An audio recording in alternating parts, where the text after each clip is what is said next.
Assalamualaikum and very good morning, kids of 4 Alpha. I hope all of you are in the very good health. Okay, today we are going to continue the lesson with the topic getting around, and we are going to look at page 60 on your textbook. Okay, you can ready with your textbook and turn to page 60. Buka muka surat 60. Okay. Firstly, we are going to learn about how to tell the time. Macam mana nak memberitahu tentang masa. Okay, actually awak dah belajar di masa year 3, masa tahun 3, awak pun dah belajar tentang jam ni. Jam ni ada dua kan, two types of clock. Satu jam digital, satu lagi jam analog. Jam digital tu yang macam jam tangan yang awak pakai lah selalunya.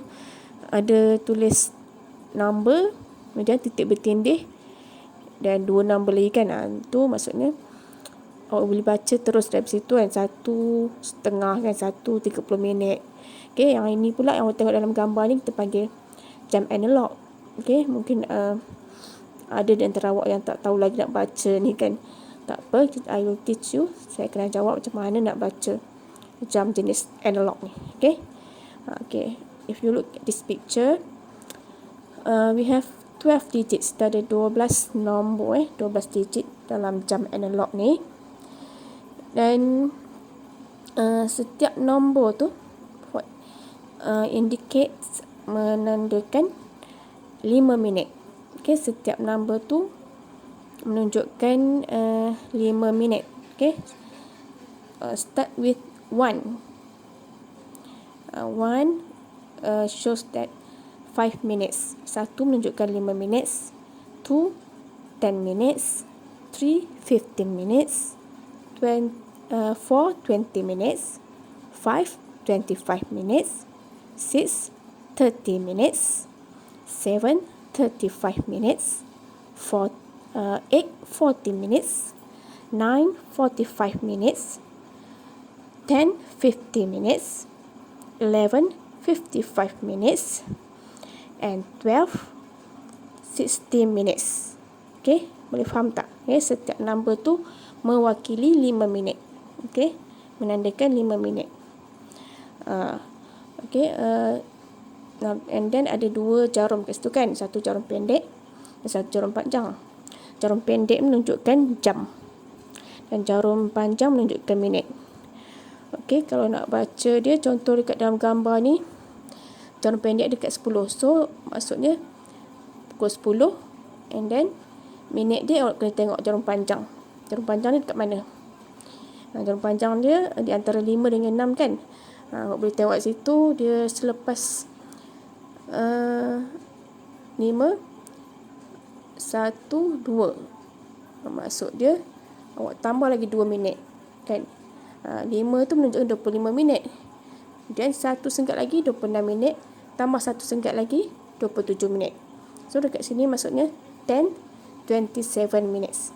Okay, jam dalam gambar ni menunjukkan 10:27 minutes. 10:27 minit. Okay, boleh faham tak? Tak boleh faham, kita tengok. Kita cuba tengok macam mana nak baca masa dalam gambar yang seterusnya. Okay. Okay, now we look at the first picture. Okay, look at the clock. Tengok jam tersebut. Mana jarum pendek dia, mana jarum panjang dia. What time is it? It is,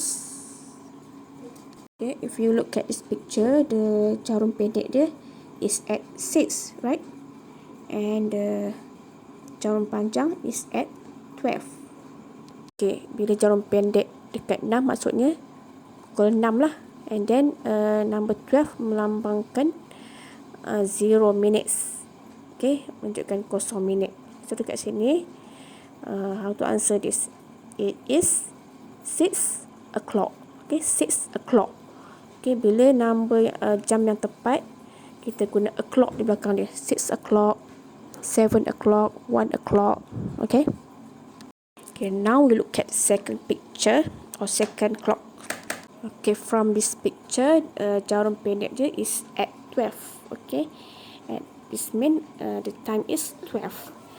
And then the jarum panjang is at between 1 and 2. Okay, dia tak ada tepat di nombor tersebut. Dia di antara 1 hingga 2. Dan dekat mana awak nampak dia? Baca selepas 1 tu sengatan yang berapa? 1, 2, 3 kan? Sengatan yang ketiga. Maksudnya 1 tu 5 minit, so you add 3.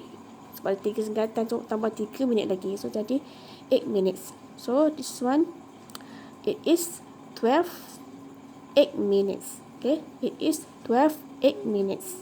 12, 8 minit. Okay. And then we look at next picture or next clock. Okay, you can see here that the jarum pendek dia is at 5. It's mean pukul 5 lah. And then the jarum panjang is at 3. Pada number 3, it's mean kalau 1, 5, 2, 10, 5 means 15 minutes. So we can say it is 5:15 minutes. And then ada satu lagi cara untuk baca selain 5:15 minutes.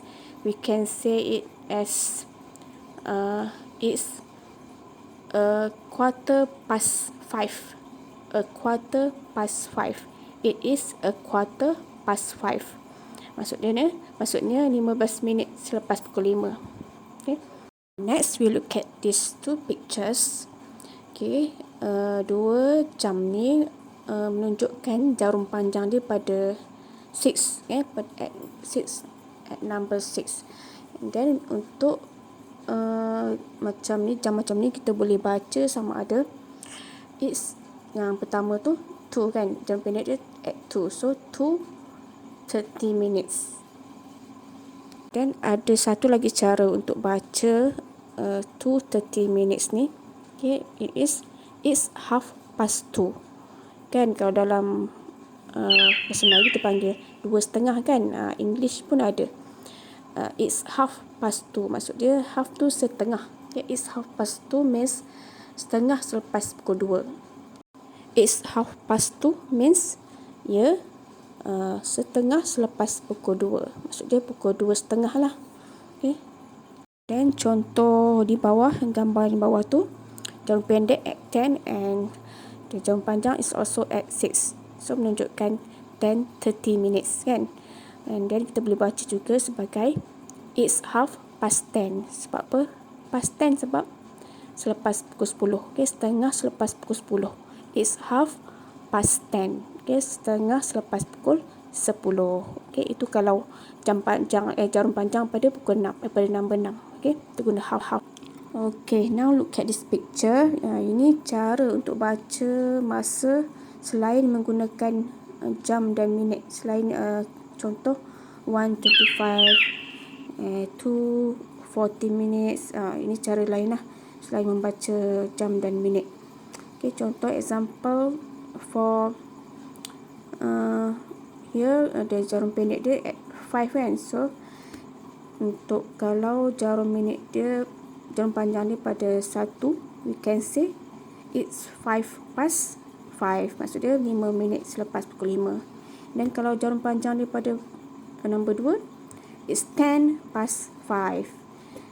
Jarum panjang pada nombor 3, it's 5:15. Okay. Dan kalau jarum panjang pada nombor 4, it's 20:05. Okay. Dia baca jam tu di belakang. Okay. Dan yang seterusnya boleh baca sendirilah. Tengok jam jarum panjang tu at 5, at 6, at 7, at 8. And satu lagi saya nak tunjuk at 9 bila jarum panjang tu pada nombor 9. Kita baca pula macam ni. Selain kita baca 45 minutes, kita baca seperti it's 5:45. Kalau jarum pendek dia pukul 5, it's 5:45. Nak baca nombor selepas pukul 5. And then boleh tengok juga dekat sini separuh jam di sebelah kanan kita gunakan past. Nampak tak? It's 5 past, it's 10 past, and sampailah it's half past. Untuk separuh sebelah kanan kita guna past selepas pukul 5. Dan di sebelah kiri, separuh sebelah kiri kita guna to. So dia menuju ke pukul 6. Okay, kat sini dia menuju ke pukul 6. So that's why kita guna to. It's 25 to 6. Okay, 25 minit lagi sebelum pukul 6. Okay. It's 20 to 6. 20 minit sebelum pukul 6. It's 10 to 6. 10 minit sebelum pukul 6. It's 5 to 6. 5 minit sebelum pukul 6. Okay, nampak tak? Sebelah kiri kita guna to. Sebelah kanan kita guna past. Alright? Okay, now you may look at the story on page 60. Okay, you read after me. Alright? Where are the children going to go tomorrow? Kemanakah kanak-kanak tersebut hendak pergi esok? Listen and read. Dengar dan baca. Okay, please read after me. Baca selepas teacher baca. Good morning, class. Selamat pagi, kelas. Tomorrow we are going to go on a school trip. Esok kita akan pergi ke satu lawatan sekolah. Okay, kata cikgu mereka. Then Greg asked. Dan Greg tanya, where, Mrs. Rama? Kemana, Puan Rama? And then Puan Rama said, we are going to visit the zoo. Kita akan pergi melawat zoo. Okay, and look at the second picture. Wow, how are we going to get there? Okay, Greg tanya, wow, macam mana kita nak pergi ke sana? And the teacher said, by bus, dengan bus. Okay, look at a third picture, gambar ketiga. Greg ask again. And Greg tanya lagi, how long does it take by bus? Berapa lamakah ia ambil masa dengan menaiki bus? And then the teacher answers, it takes about 40 minutes, Greg. Ia mengambil masa selama 40 minit, Greg. And the other boy said, yeah. Budak lelaki yang lain, baju kuning tu cakap, yeah. Okay. Maksudnya dia seronok lah. Okay. And the fourth picture, Greg asked again, what time does the bus leave? Pukul berapakah bas itu akan bertolak? And the teacher answers, the bus leaves at 10 in the morning. Bas bertolak pada pukul 10 minit pada waktu pagi. And fifth picture, gambar kelima, Greg said, so we are going to arrive at the zoo at 10:50. Jadi kita akan sampai di zoo pada pukul 10.50 minit. Right, Mrs. Rama? Betul kan, Puan Rama? Okay, dia tanya teacher dia. Then six pictures, gambar ke-6, the teacher said, yes, Greg. Yeah, Greg. Is that all? Itu sahajakah? And then Greg answers, yes, thank you, Mrs. Rama. Yeah, terima kasih, Puan Rama. Okay, from this story, we learn that we have to appreciate the benefits of school trips. Okay, kita perlu menghargai faedah-faedah sesuatu lawatan sekolah. Okay, look at the bottom of the picture. Di bahagian bawah tu tulis value kan, nilai. Nilainya appreciate the benefits of school trips. Alright, now it's the task time. Okay, masa untuk tugasan anda. Alright, you can get your Get Smart Plus 4 enrichment module book B and turn to page 2. Okay, buka muka surat 2 module book B. Okay, buku B. Okay, and look at the task. Read the story on page 60 of Get Smart Plus 4 students book. Okay, baca cerita pada muka surat 60 buku teks awak lah yang kita dah baca tadi. Then answer the questions below. Jawab soalan-soalan di bawah. Okay, for the question A and B, you need to tick the correct answer. Okay, tandakan right pada jawapan yang betul. Okay, berdasarkan cerita tadi, question A, the children are going to, and the meaning is, maksudnya kanak-kanak tersebut hendak pergi ke mana? Where? Visit the zoo, melawat zoo, or visit the museum, atau melawat museum. Okay, tick pada kotak jawapan yang betul. And question B, the children are going to the zoo by Kanak-kanak tersebut akan pergi ke zoo dengan apa? Is it car, kereta, or is it bus? Bus lah. Okay. You answer. Please tick the answer. Okay. Tikkan pada kotak yang betul lah. And C, question C, if the bus leaves at 9:30 a.m., what time will the bus arrive at the zoo? Jika bas bertolak pada pukul 9.30 pagi, pada pukul berapakah bas tersebut akan sampai di zoo? Okay, arrive means sampai. Okay, you have to answer pada pukul berapa bas tu sampai. Kalau dia bertolak pukul 9.30. Okay, daripada cerita tadi awak boleh tengok yang dia mengambil masa selama berapa minit. 40 minutes, right? So you have to do maths, kena buat matematik, kena congak 9.30 minit, tambahlah 40 minit, sampai pukul berapa kat sana. Alright, you may start your answer with the bus will arrive at what AM. Okay, boleh jawab bermula dengan ayat ni. The bus will arrive at apa AM, pukul berapa AM. Okay, and then for question D, list 2 activities the children can do at the zoo.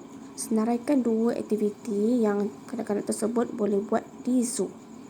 Apa yang mereka boleh buat di zoo? Apa yang boleh buat dekat zoo? For example, contohnya, saya bagi contoh lah. Okay. Yang pertama, you can feed the animals. Feed the animals, boleh bagi haiwan makan. Dan example 2, contoh kedua, watch animal shows. Watch animal shows. Okay, menonton pertunjukan haiwan. Itu contoh lah. Boleh juga bagi jawapan lain lah selain yang saya bagi contoh ni. Okay, apa jawapan yang sesuai apa yang awak buat di zoo. And lastly, question E, where do you wish to go on a school trip? Why?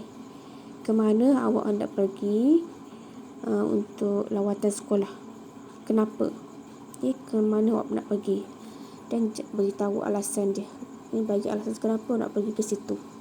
Okay. For example, contohlah. Okay, I wish to go to the butterfly park. Saya nak pergi ke taman rama-rama. Because, kerana I can see different types of butterflies. Saya boleh melihat pelbagai jenis rama-rama. Itu contohlah nak pergi butterfly park, taman rama-rama. Selain itu, I wish to go to the crocodile park ke, okay, taman buaya. I wish to go to the snake park ke, taman ular ke. Okay, apa-apa. You may write your own answer. Awak boleh tulis dengan jawapan awak sendirilah. I will accept any suitable answers. Saya akan terima apa-apa jawapan yang sesuai lah. Alright, it is your opinion, pandangan awak. Awak nak pergi ke mana dan kenapa. Alright, I think that's all for now. Good luck for your task. Don't forget to submit your task. Okay.